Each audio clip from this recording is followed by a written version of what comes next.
All right, scholars, we're now going to move down the side of the decision tree where you have problems, and these are your gap problems. If you have a gap problem and it's material, where do you go?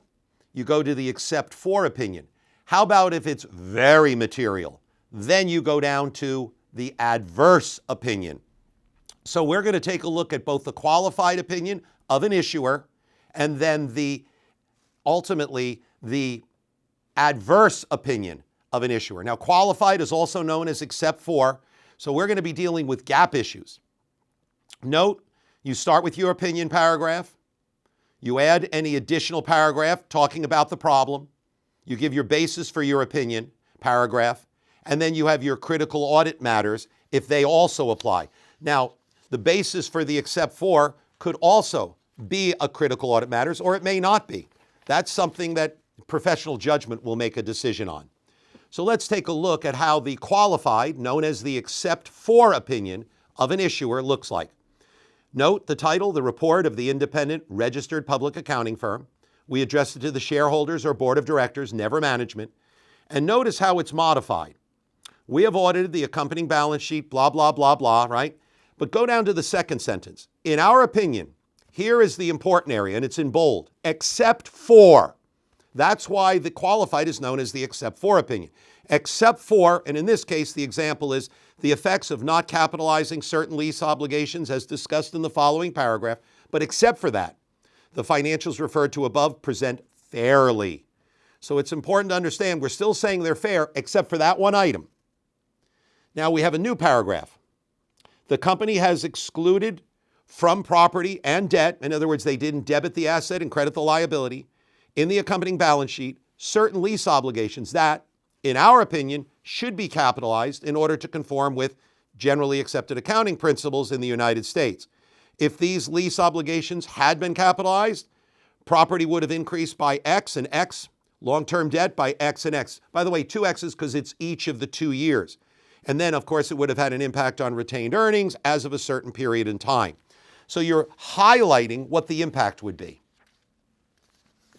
Next, we have our standard paragraph. Nothing different here. Notice right here in this one, your basis for your opinion. This is a standard one. These financials are the responsibility of company's management. Our responsibility is to express an opinion based on our audit. And then it goes on. Nothing different there. Note the next portion of it. We conducted our audit in accordance with standards of the PCAOB. Those standards require that we plan and perform. You have RAPME, right? The double R, double A, double P, double M, double E, right? It's all going to be there. Nothing changed. Then we have our critical audit matters. Notice here, the critical audit matters communicated below are matters arising from the current period that were communicated or required to be communicated to the audit committee that, one, relate to accounting or disclosures that are material and involved our especially challenging, subjective, and complex judgment. So to give you an idea, the fact that they didn't capitalize those leases, that is a technical gap problem. But it may not have been a hard problem to figure out, so it may not rise to the level of a critical audit matter. And yet, it created an except for opinion. Notice after we've done all this, we would list the critical audit matter, and then we would sign, state how long we've been the auditors in the number of years. The second part of this is adverse. When do you issue an adverse? When you have a very material gap issue. So we have a very material gap issue. So we've gone down from except for qualified down to the adverse opinion. So notice we're going to start with the opinion. We'll add the additional paragraph. Then we'll have the basis for opinion. And then we'll talk about critical audit matters. First of all, in the adverse opinion, you're still going to highlight it and address it as report of the independent registered public accounting firm.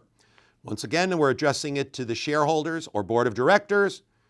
Note also, the opinion, a paragraph, which is the first one, is modified. And this is what it states.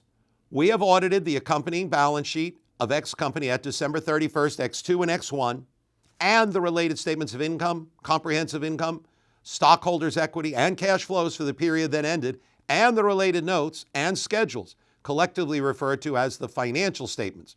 Here's where you have the difference, and we're bolding it. In our opinion, because of. That's the important words. Because of the effects of matters discussed in the following paragraph, the financials, and here's the kiss of death, they do not present fairly. That's the big item. In conformity with accounting principles generally accepted in the United States of America, the financial position of the company or the results of operation or cash flows for the year then ended. So because of the problem, these are not fair. Then we would have the new paragraph, as discussed in Note X, the company carries PP&E at appraised value rather than net book value, depreciated value.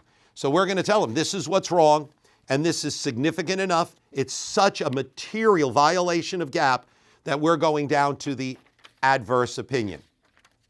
We would have the modified, the new paragraph. Because of this departure from GAAP, except in the United States of America, as of X2 and X1, inventories have been increased by ... by inclusion in manufacturing overhead of depreciation in excess of the basis, et cetera, et cetera. So we're going to mention what the problem is, how it impacted, say, the income statement, how it impacts the balance sheet. Then you go to your opinion. All right, in this case, the basis for your opinion. These financials are the responsibility of company's management. Our responsibility is to express an opinion. By the way, does this look like wrap me? You bet.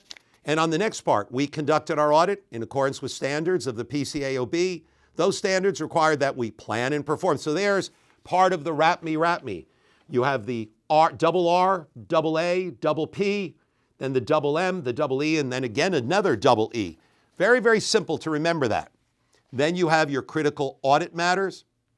The critical audit matters communicated below are matters arising from the current audit of the financials that were communicated or required to be communicated to the audit committee and that relate to accounts or disclosures that are material to the financials and involved are especially challenging, subjective, or complex judgments.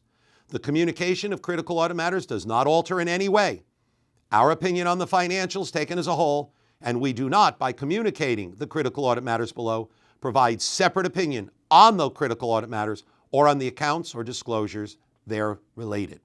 Note, we sign it and we state the tenure that we have been the auditors. So that's a nice example of both the adverse, which is the biggest problem, or the qualified except for opinion.